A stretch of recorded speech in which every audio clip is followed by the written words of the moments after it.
Hello guys, welcome back. So here we have another question on network theory from GATE 2015. In the circuit shown, the initial voltages across the capacitors C1 and C2 are 1 volt and 3 volts respectively. So this is 1 volt and this is 3 volt. The switch is closed at time t equal to 0. So this switch is closed. The total energy dissipated in the resistor R until steady state is reached is dash. So there are different ways to solve this. One way is I can either find VR of t or IR of t, and then I can integrate them, right? So I square R of t into R into dt from 0 to infinity. Anyway, steady state is reached only at infinity. So I can integrate from 0 to infinity. If it is VR, I can integrate VR square by R into dt from 0 to infinity. That will give me the total energy dissipated in the resistor. So other way to do this is I will find the initial energies EI in C1 and EI of C2.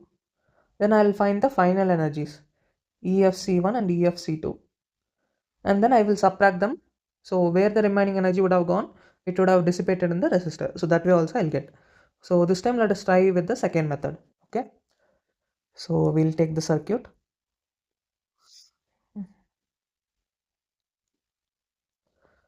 So initial energy in C1,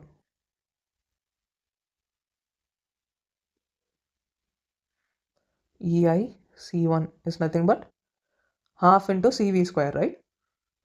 C1 into V1 square, which is nothing but half into 3 into 1 square, so it is 1.5. Similarly, EI C2 is half into 1 into 3 square, so it is 9 by 2, which is 4.5. So what is EI total?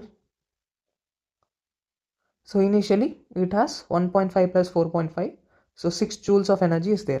So then we need to find the final energies. For final energies we need to know the final voltages of this C1 and C2. So let us find that now. So once this is closed, so in steady state what happens?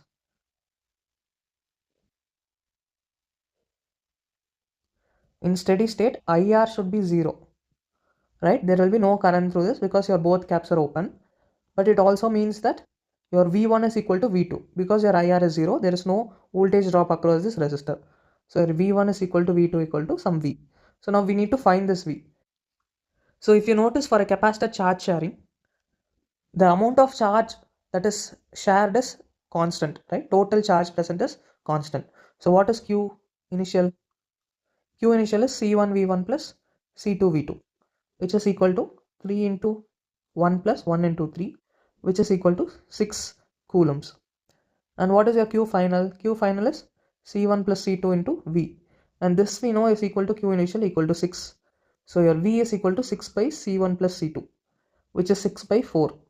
So your final voltage which it settles to is 6 by 4. So now can we calculate the final energies? E of C1,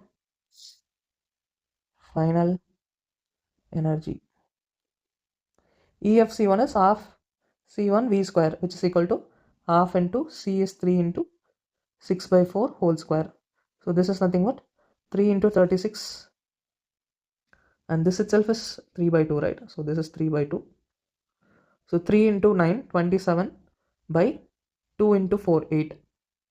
And EFC2 is half C1 V square, C2 V square. So it is half into 1 into 3 by 2 whole square. So this is equal to 9 by 8. So what is the final energy? Total final energy is 27 plus 9 by 8. So this is 36 by 8. 36 by 8 is, in fourth table, this is 9 times, this is 2 times. So 4.5 joules. So initially what was the energy? 6 joules. So finally 4.5 joules. So E total in resistor is equal to EI minus EF total. So it is 6 minus 4.5, which is equal to 1.5 joules. So this is your answer, 1.5.